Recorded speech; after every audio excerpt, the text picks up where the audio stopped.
Imagine trying to run an entire city without phones, the internet, delivery trucks, or communication. It would fall apart. Now imagine your body.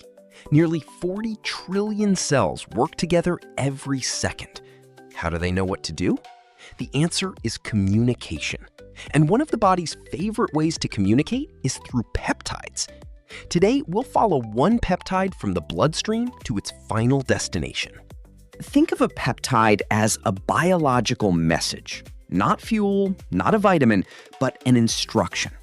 Some peptides tell cells to grow, others to repair, others to release hormones. Every peptide has a destination and a purpose. Once inside the body, many peptides travel through the bloodstream. Picture the circulatory system as a highway network.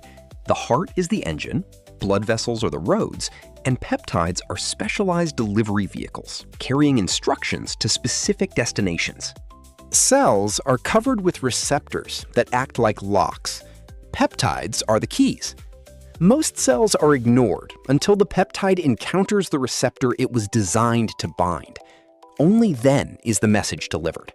Each peptide fits only certain receptors.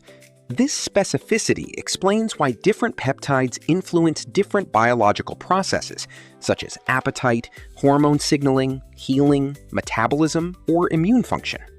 Binding to the receptor starts a signaling cascade. The peptide usually stays outside the cell, while the receptor relays the message inward, activating proteins, genes, and cellular responses.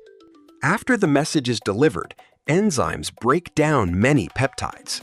The receptor resets, ready for the next signal.